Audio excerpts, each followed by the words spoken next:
evening and welcome to the Carnegie Town Hall. This meeting of the City Council will begin in a few moments. The City Council meets on the first, second, and third Tuesday of each month at 7 p.m. and serves as the city's policymaking and legislative body. Each meeting is governed by Robert's Rule of Order unless those guidelines conflict with city ordinance or charter.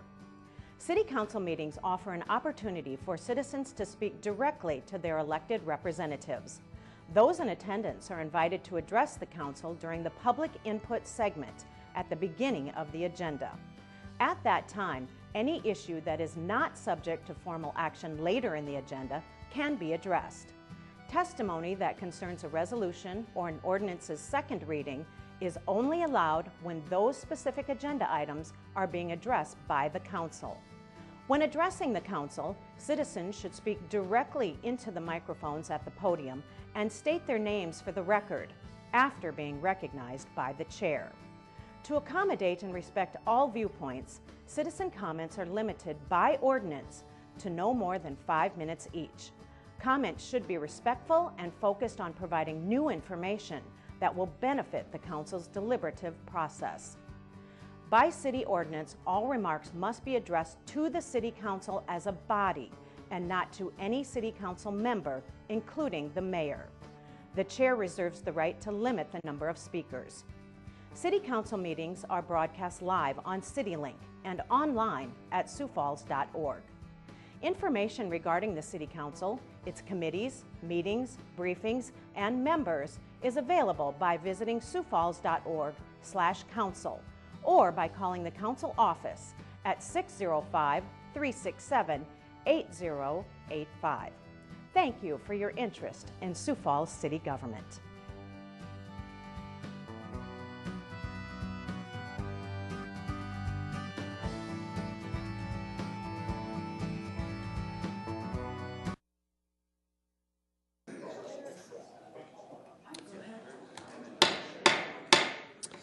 Good evening, everybody. Welcome to tonight's City Council meeting. It is Tuesday, January 9th.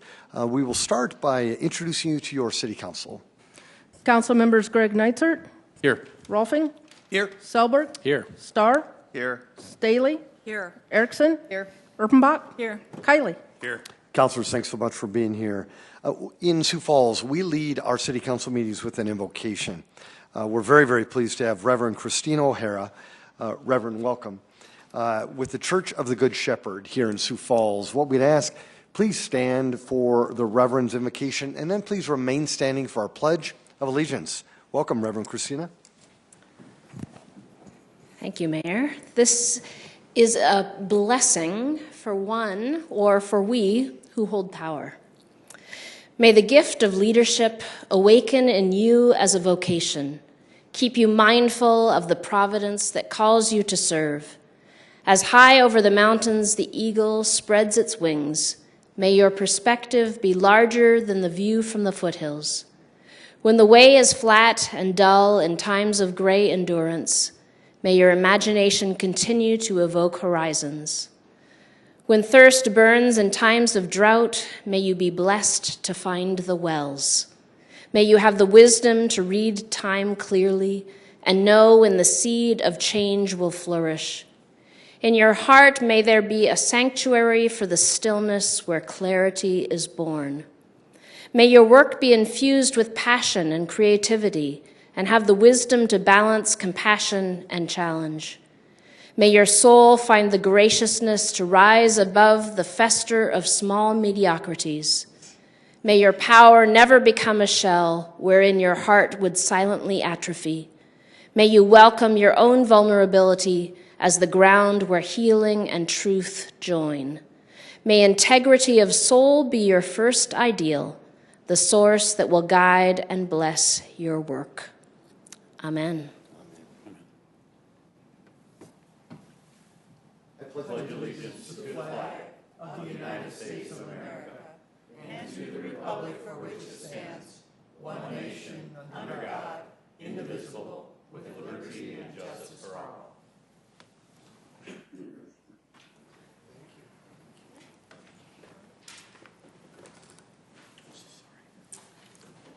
Yeah, it's chilly.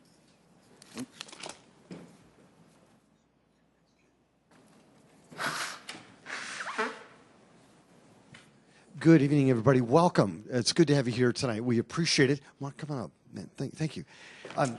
I do have a proclamation I'd like to read on the city's behalf. However, first, Mark, please introduce yourself to the people of our town and bring up any other guests you want to bring up as well. Welcome. Sure. Thank you, Mayor. You're welcome. My name is Mark Blackburn, Assistant Dean of Students and Director of Diversity and Inclusion at Augustana University. I would like to bring up Harriet Yoakum.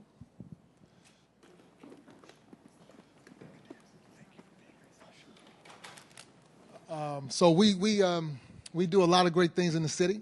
And so the mayor is about to read this great proclamation about MLK, Martin Luther King weekend. And so we do this every year and really would like to encourage individuals to come out and support as our city becomes more diverse.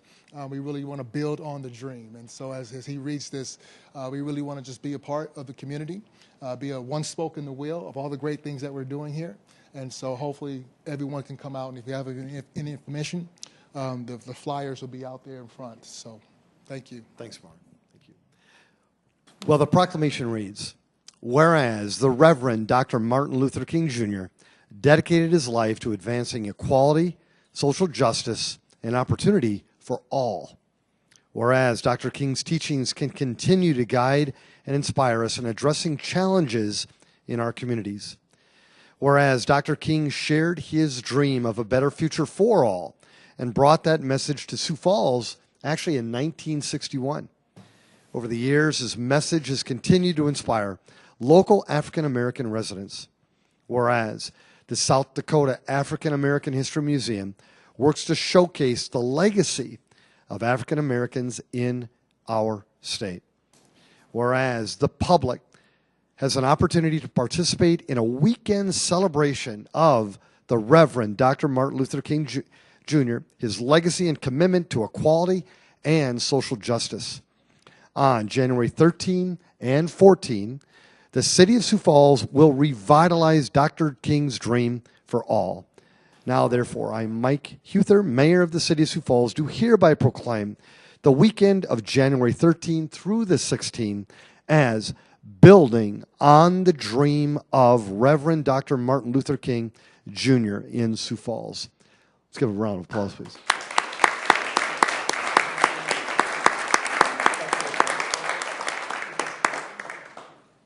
Please do. Thank you, Mike. I really appreciate it. And just want to give you a brief update on what's going to happen on this weekend. On the 13th, we're doing a dinner, a free. What did I say, everybody? Free. Something like that, yeah. Free dinner for everybody to share. You have to RSVP, though. And so you can do it on Augie's website. You can do it through an email that's on there, info@escsiouxfalls.org. Or you can email me, Mark Blackburn, at augie.edu. And that's going to be a great time. We'll eat, and then we'll go and build the dream. And we'll talk about the workshop. We'll look at some different things that we have in our city, what we're doing well, what should we improve on, and then move forward. And then the 14th is an Interfaith Service for all. This is for everybody to come and join and move together in the year 2018 in solidarity, together, building on the dream, revitalizing, and moving forward together. We have to have each other's back, brothers and sisters. We have to love each other. So that's going to be the 14th. So it'll be a great weekend. And the 15th, we're going to do something at Augie, show the movie of Selma. So if you feel inclined to do that, that's at 7 o'clock at Augie. 7 p.m. in the Morrison Commons on that Monday. So a lot of host of events. It's on Facebook, social media. Please, we'll love to have you all come. Okay? So thank you. Thank you very much.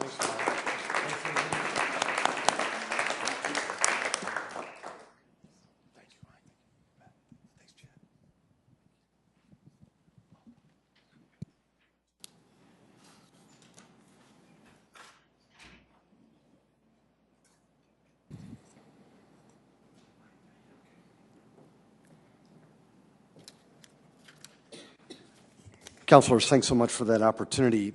We appreciate it. Our consent agenda. Any motions, changes to the consent agenda? Move to approve, Erpenbach. Second, Selberg. Councilor Erpenbach has made a motion to approve our consent agenda, seconded by Councilor Selberg. If no discussion, a roll call vote, please. Council members Nitzert, Yes. Rolfing. Yes. Selberg. Yes. Starr. Yes. Staley? Yes. Erickson? Yes. Erpenbach? Yes. Kylie? Yes. Thank you. That has passed 8-0. Our regular agenda tonight, councilors, any motions or changes to that? Move to approve.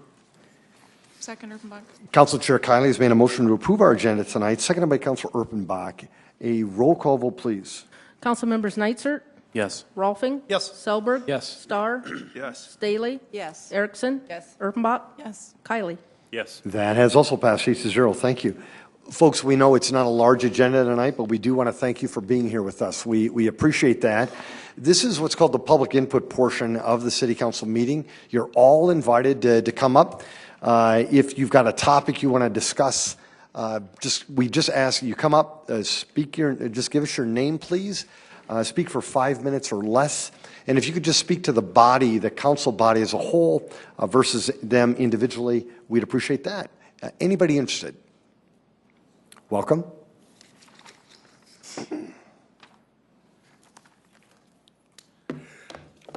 Hello, people. I am Stephen Ciano. I want to say I am not well physically. I was wheezing on the way to the bus stop. I have been struggling to stand due to back injuries, and I need my medical needs as a disabled veteran addressed, and the VA has proven to be unavailable and has actually taken action that was expected to cause my death, and everyone seems to go along with it. And that if they had succeeded would constitute murder, as many other veterans have died at the hands of this place and other disabled people, mentally and otherwise. Part of what they did, as I've said before, and I recognize that culture plays a part in it, so you may be inclined, because there is a mental aspect to my disability. It's an anxiety issue. I do recognize what's really going on, but other entities, mental health, I was getting at. There is a mental health aspect, but I am certainly aware of what's going on, and my physical needs need to be addressed. I've gone for years, tried to get help from people in the city when others have failed and the city people have failed. And I've called upon you people to assert some supervision, some oversight. There has been criminal activity going on. It's easily proven when you look at the fact that I proved PTSD disability wrongly denied in 2004, and in response somebody declared me delusional, and this has been reversed since. So it's all out there. But Falls Community Health, I was trying to get help from, and I have been denied case management needs. I've gone to state level, county. Yeah, I'm struggling. I have bills here from Avera McKinnon, from Falls Community Health, and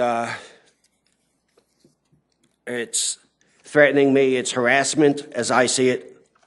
I need to be protected. The city attorney has refused to help, and instead I have been referred for counseling, which is not going to help.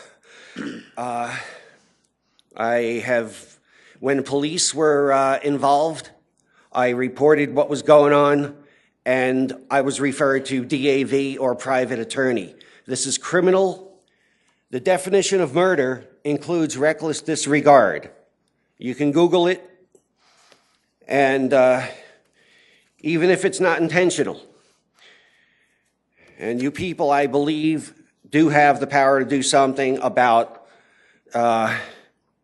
Falls Community Health, City Human Relations, as right outside this room, I picked this up, and Mayor gave it to me before. And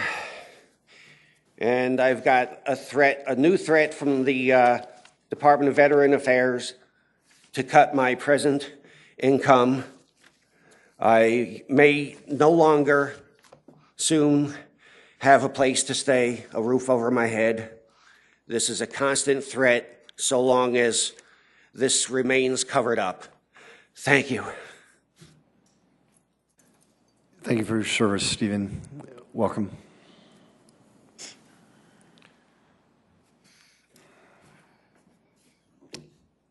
Scott Hirschman, Sioux Falls. I was watching the press conference on Friday that was kind of hastily put together over the siting consultant report. I didn't understand why there was such a big hurry since the city had the report, the draft version, for over a week. But I'm sure we'll have to wait for the consultants to be here to ask the big questions and a lot of things that are unanswered in what was said at the press conference. And if you actually read the report, this doesn't go into a lot of detail either. But what I don't understand is that this report was commissioned by the city council and paid for by the taxpayers, $25,000. Why can't we see the draft? We paid for it. The council commissioned it. They should have a right to do that. I don't think a city attorney telling a city councilor that you can't see the draft because you can't see the draft is a good enough legal reason not to see it. It's baloney. That draft needs to be made public to the council and to the people who paid for it. Other thing I don't understand is why the moisture check was not done. It was in the RFP. They said they were going to do it. They went out there, SMG opened some closet up for them, and they considered that their check. Why was that taken out? I don't understand. They could have put endoscopes in the holes in the wall. They didn't have to tear any siding off to look at that stuff. They could have went inside. They could have pulled up carpet. They could have done all kinds of things to check the moisture. They did not do that. Why? I don't know why. We'll have to ask them when they get here. But the one thing that concerns me the most, and the question that has been asked for over 4 years, who authorized putting flat panels on a curved building? No one seems to know the answer to that question. Somehow those panels magically showed up from the manufacturer completely flat and magically went up on the building by themselves. Nobody signed off on it. No contractor, no manager, nobody from the city, nobody from the building office, nobody. Nobody signed off on putting the flat panel. They just somehow got there. The question has been repeatedly asked, and no one wants to answer it. No one wants to take responsibility. I'm going to tell you something. We get to hear about leadership from this city repeatedly, how we're such great leaders. Great leaders take responsibility for their actions. And whoever authorized putting those flat panels on a curved building when they knew it wasn't right needs to take responsibility for it. Period. It is going to end up costing us millions of dollars to replace those panels over the years from the buckling and the thermal buckling. And of course, we don't know what's going on underneath because we never tested it.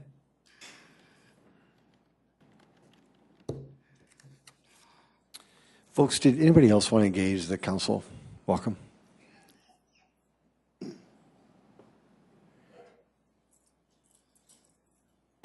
Hello, my name's Catherine Riffle. I'm from Sioux Falls. I'm not here because I'm in a good mood. I'll tell you that right now. You're my city council. I am part of your community. Every time lately when I've gotten done a meeting here, I went home and Wednesday morning, someone else was found frozen to death on the streets. I'm an advocate for the people that are out on the streets. All I ask is an emergency shelter. That's not much. One little square building or one empty garage. But instead, I come here, I lay my heart out to you. I tell you of my personal life with my children have been dying and why they've died and who they've been friends with in town. My other son who possibly died because of grief. I myself have my balances up and down. but I've gotten through them all. I'm still here. I'm not going nowhere, like it or not. Now, this meeting goes globally. Therefore, I'm going to tell you how I feel tonight. I'm not going to stand here and ask you to help those people out there because you already are aware of it. You're aiding and abetting on people dying in our streets from freezing to death. I helped to start organizations years ago, 8 of them, I think it is. One of them was a safe house up on a hill by the cop station where they're allowed to have alcohol. I asked for the police to go out and scout the streets and bring people into the shelters. They were doing it for a while. But again, I found them bad down the street from my house, sitting in an empty lot, wasting gas, waiting for an accident to happen when they should have been running around their own backyard. The man was found, a block away from the safe house? Frozen to death. But I guess that doesn't mean anything to anybody anymore. So I'm very upset with the lies. You want me to look at you people as one body, one whole entity? Then I'm calling you liars. Because years ago you told me you were going to fix the situation and you didn't. I'm also going to tell you I don't like your word games. You call me on the phone, you stop me in the room here, and you want me to talk with you. I talk with you. And then you say, well, it would be nice if you speak up for the homeless and get them rides out to the banquet, after I had already enlightened some of you of my routine around town. But you know what happened there? When another gentleman got up to speak, he talked about heroes. He considered me a hero. I don't consider me a hero. I'm only human. I'm doing what I'm supposed to do. But I'll tell you what, you were my heroes and you're not no more. And I don't like word games where you try and con me into getting transportation to the food pantry and give somebody else an award because they go to Rapid City and Pier. I don't need an award for being here in Sioux Falls, for doing what I'm doing. Maybe you all will get out there. Sit with me at the dinner table.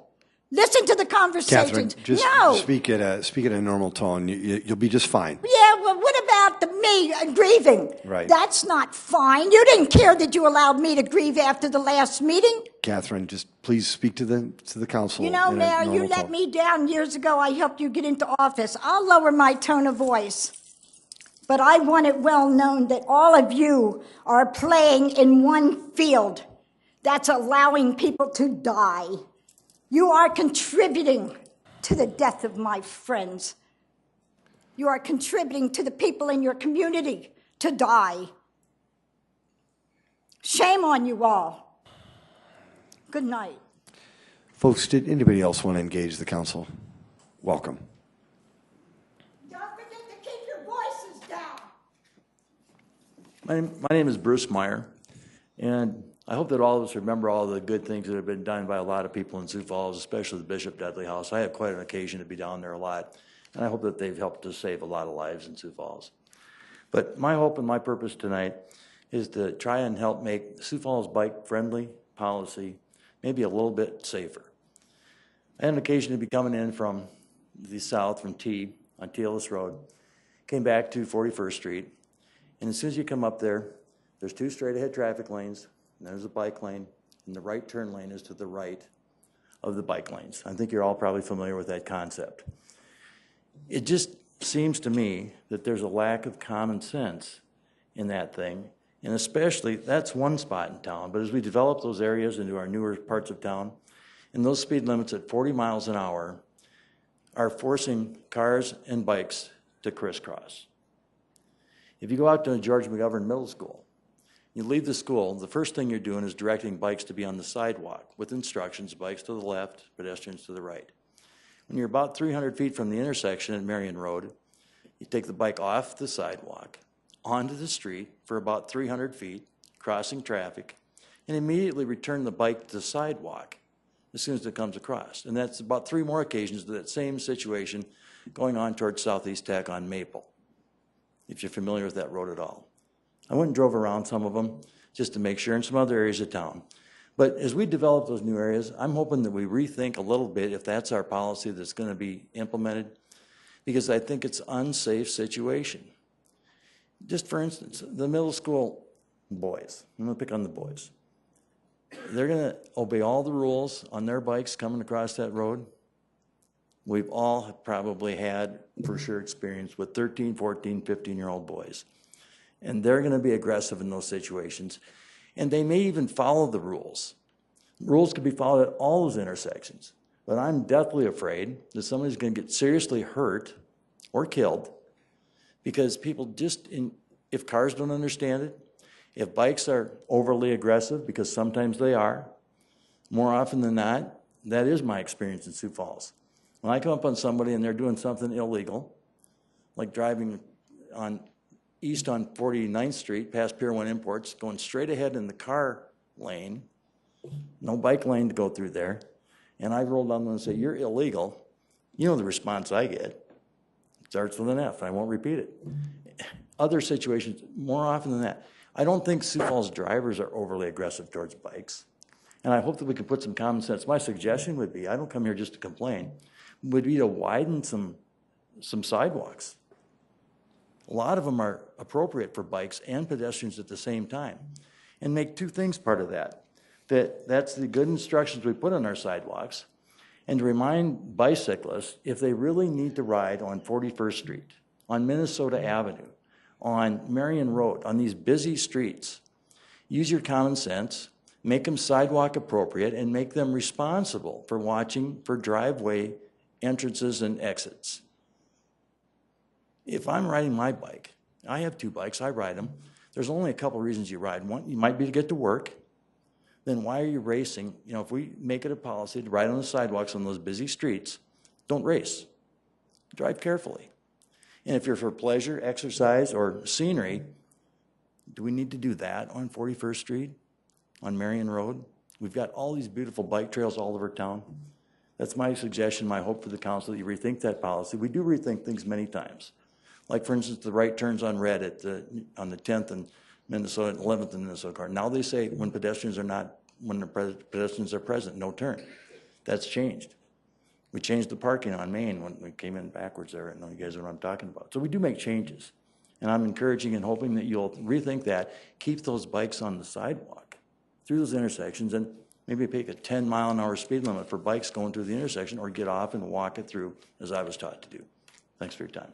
Thank you as well. Thank you. Anybody else want to engage the council? Welcome.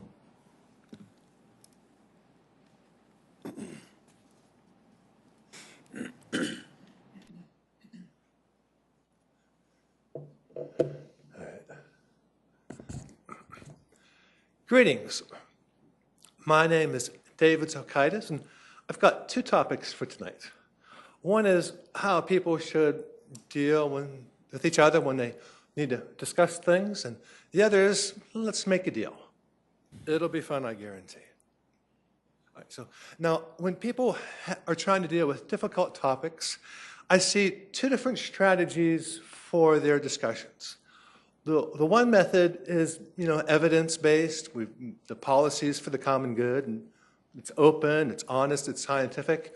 And I see other cases where people try to hide their actual goals, and they do too much of appearances and not enough of the underlying substance. Two different methods. Okay. So now, if you're going to have an evidence-based policy, you've got a rational discussion, you've got clearly stated goals, you calmly describe your evidence, you might cite reputable sources, you can draw realistic conclusions. And if I happen to be the mayor here in a few months, well, we're going to see all of this all the time. On the other hand, there are some situations where I've seen where people use rhetoric for hidden goals. These are tactics that people use to shore up weak postulates. When they don't have anything solid behind what they're trying to say, they do these kind of things. And it's often unconscious. You might use distracting emotional arguments. You can fabricate supporting evidence, make up some stories. You can insult other people. Or now let's look at Donald Trump and his North Korea tweets. He's trying to get everybody all riled up, but what is he doing in the background when we're all riled up about these ridiculous tweets? And sometimes here in Sioux Falls City Council, the public speakers get a little overboard, and Sometimes counselors get overboard, and we should try to avoid that. It's not very helpful. So my conclusion for this little tidbit here is that we've got different tactics for different goals. We see both of these, and sometimes it's disheartening, and sometimes it's pretty cool. Now, it's been cold here lately, so I thought that we should all try to enjoy winter. That's a self-portrait on the bike trail. All right, so here's topic 2. Let's make a deal. Let's suppose that you need a new truck for work. Big, solid truck with a crew cab, with an 8-foot bed, tandem back wheels, good, solid pickup. But on the other hand, hey, maybe you talk to the salesman who wants to sell you an iconic truck instead. It's going to be twice the cost, maybe a little bit more. It's going to be a little bit smaller, regular bed, or regular cab, short bed. Oh, and then here's a sneaky part. Vinny, he gets to rent it cheap every Saturday. Okay, so obviously, nobody wants a deal like that. But compare that crazy deal to the city's deal with this parking ramp. We had an estimate from the Walker Parking Professionals for $10 million. The city decided, hey, we can double that. And then instead of getting, almost 700 spaces, we got maybe 400. So it's quite a bit higher cost than what these Walker guys recommended. Now, if you want to protect your personal funds, chances are you would cancel this iconic pickup truck first chance you got. Well, I think you should deal with city funds with the same kind of protection. You should cancel this iconic parking ramp because it's so terribly expensive. Anyway, that's my opinion. Oh, hey, you got to check this out. This is pretty cool. I like to enjoy color. This is a graffiti board that was officially sanctioned. And look what somebody put in the corner. Wasn't me. And with that, I bid everybody a good evening. Did anybody else want to engage the council? Welcome. Come on up. Sir, come on up. Hello. Good evening. Council, my name is Justin Wallen. Justin? I got up here last week and got at the wrong time. But anyways, I just want to start kind of just from the beginning, sort of, like with the name Sioux Falls. We're famous for the falls. And I think that you guys have done, whoever was part of revamping the falls into what it is now, did a good job. It's just, like, that's what our city is famous for. So, like, we have to kind of focus on, like, our humble beginnings. Like, somebody just walked upon the falls one day, like, way before all of us. And it started this city, like with the hydroelectric power. And so we need to harness that kind of stuff in today's, with the green and everything, with everybody going green. Just kind of diversify in that sense. Like, I don't know if we can still harness that hydroelectric power or not. But basically just preserve our history. We have a great history with, just presidents coming through here, with the Faywick Flyer, with, the old courthouse museum. We just can't forget where we came from. We've come a long way, and, like, we're born into where we have a lot of just electricity. You can flip a switch. People never used to have that kind of stuff. So let's see here. The people who have helped build this city. Joe Foss is, I don't know who he is or anything like that, but just in the people today who continue to, just everyday people who just live their life with passion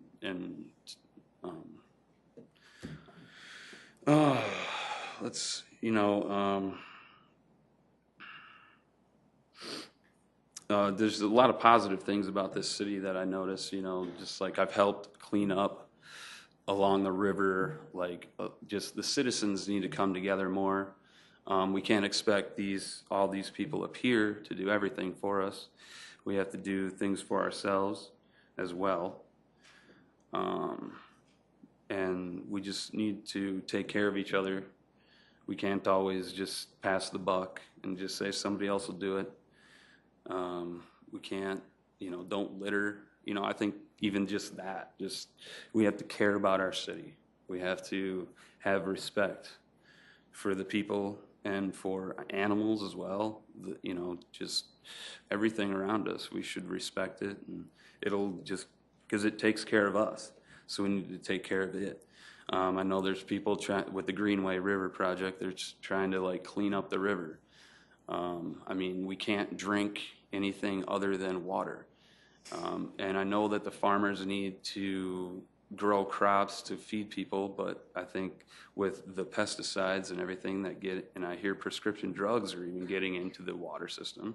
I don't know how, I'm not going to place a blame or anything, but I just know that we can, if we take a little bit more, and it could be somebody, I'm speaking to everybody, there's got to be somebody out there that can, with a solution to the problems.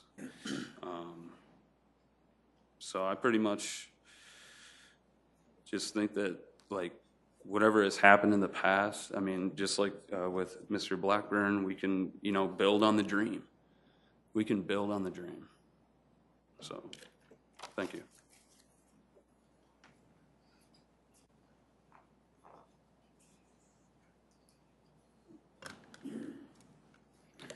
Tim Stanga.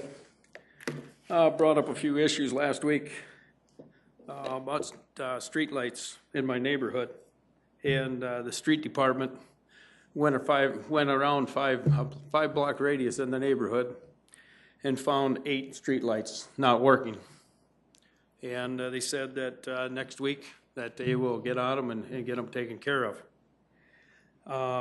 People have asked me, and they've called me on this one, is the cars that were sitting around the neighborhood are gone. They had little stickies on them and white paper stating that we have called a tow truck. So they're gone. People realize that things can get done around the neighborhood if you do speak up. But there's a lot of people that don't want to speak up, they don't want to say anything. I guess that's why I'm here. Some people say I'm opinionated. Some people say that sometimes I'm off the wall. But if you don't come up here and speak, how do you get things done? Last week was a different week. If you listen to talk radio, which talk radio, there was a couple days that we went over some of the issues that were done on Tuesday. People ask me the same questions. That when we have a report from on the siding, why isn't it the city council doesn't get the real report, get the full report? People realize that if they can't get the report, the report from the person that, that did the study, then they realize that something stinks. They're hiding something. I don't want to be negative on it, but I look at it the same way. And I have to answer that question the same way that they're asking me. That's correct. Something doesn't smell right. On the parking ramp, the same way is when we came out and we got to have it now. But yet we can't wait a month or two to figure out what's really going on. I tell everybody that you can come down here and you can talk, you can say whatever you want to say. But the problem is, it's not being listened. It's stated that sometimes the city council meetings are in a disarray. Boy, there's a reason why. Because one, the public can't even trust what they're being told, and there's no honesty. People ask me, why is it that the citizens of Sioux Falls can't figure out or can't even vote on how we do our city elections? And I told them, I said, because you guys aren't smart enough. You guys can't go out and elect a person with 34% because you got to have 51. So they're saying, well, that means that I can't run. And I told them, I said, you're right. I said, because you can't. Because of one reason, you're not going to be able to bring in enough money to be able to run on. And I told him, I said, do you think that that was just something that was pulled right out of the sky? No, it wasn't. This thing was set up from the day that it was talked about. It was brought in front of the city council, blind-eyed, and I still think it should be brought up to the city council. I think it should be voted on again, and I really do believe that the citizens should have a chance to speak. Thank you. Thanks, Ted.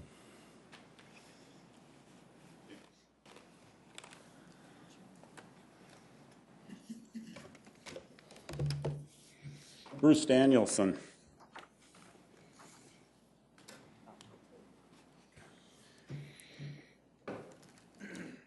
Been watching the progress on the event center and several other buildings for several years, and y'all know that because I come up here and I talk about issues. But I was looking for something else today, and I came across an article I wrote and had published almost 4 years ago. The issues I found then with the event center construction were confirmed by the City Council-ordered consultants report. The report improperly released by the administration last week, so it would not interfere with an important Monday announcement about little or nothing. So I wrote about this concerning the event center. Go ahead, Jim. I know the average person gets to the root of the problem we have with this building. Let's see if the city tries to tell us it is a style benefit to leave the building this way. There are people who allowed this core structure, stud, skin, siding to happen who are looking for someone else to blame to save their behinds. This is bad on so many levels, all starting with the architect's pen. The ripple appearance is only part of the problem. It is covering a big problem hidden underneath.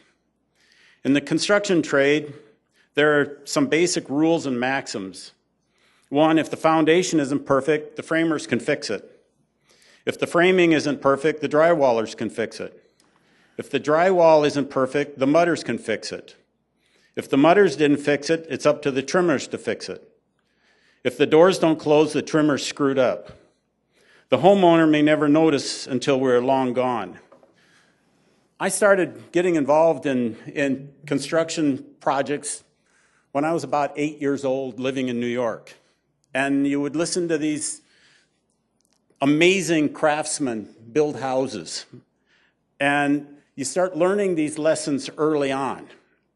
And we all know now that we have a $200 million event center that was built for $100 million. So a $200 million event center we got on the cheap. Based on the track record of Sioux Falls building construction practices, this building in the next 15 years could reach $300 million or more in construction interest and then rebuilding costs. Think of these points as you prepare for and then talk with the consultants next week. You're here to ask questions on our behalf. You're here, that report was done.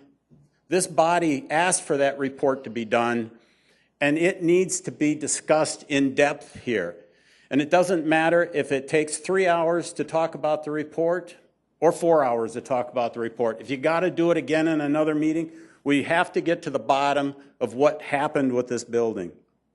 But you're here on our behalf to protect our investment and to make it work. And thank you. Folks, did anybody else want to engage the council? Very good, thank you. Item 5. A resolution vacating a portion of the East Arrowhead Parkway right-of-way lying adjacent to Lot 2 of Track A of Red Rock Park, 2nd Edition. Chad, welcome. Good evening, Chad Heavey with the Engineering Division of Public Works. I'm just going to make a few brief statements about items 5, 6, and 7. I know you're going to read them separately, but they apply to all 3 items. These items are associated with the current reconstruction of Arrowhead Parkway from Sycamore Avenue over to Highline Avenue. During the design of the project, the right-of-way requirements were finalized, and we do have excess right-of-way along this corridor that's no longer needed for public use. These petitions for vacation were prepared and submitted pursuant to state law and the city's street vacation policy. Item 5, this right-of-way is north of Arrowhead Parkway between Highline Avenue and Veterans Parkway and is not improved. If approved, if the vacation is approved, a utility easement will not be reserved for public and private utilities, and engineering recommends approval. Chad, thank you very much. Folks, did anybody want to engage the council on this topic, on this resolution? Very good. Councilors? Move approval, Rolfing. Second, Erpenbach. Councilor Rolfing's made a motion to approve this resolution, seconded by Councilor Erpenbach. Any discussion? Roll call vote, please. Council members Nitzert, Yes. Rolfing. Yes. Selberg. Yes. Starr. Yes. Staley. Yes. Erickson. Yes. Erpenbach. Yes. Kiley. Yes. That has passed 8-0. Item 6. A resolution vacating a portion of the East Arrowhead Parkway right-of-way lying adjacent to Block 65, Capitol Hill Edition. Again, this right-of-way is on the north side of Arrowhead Parkway, and it's just to the west of Foss Avenue, and again, it is not improved as it is today. If approved, a 10-foot utility easement will be reserved for public and private utilities, and engineering recommends approval. Thank you, Chad. Did anybody want to speak to the council about this resolution? Councilors? Move approval, Nitzert. Second. Councilor Nicert's made a motion to approve this resolution, seconded by Councilor Rolfing. If no discussion, a roll call vote, please. Council members Nitzert. Yes. Rolfing. Yes. Selberg. Yes. Starr. Yes. Staley. Yes. Erickson. Yes. Erpenbach. Yes. Kiley. Yes. That has passed 8-0. Item 7, please.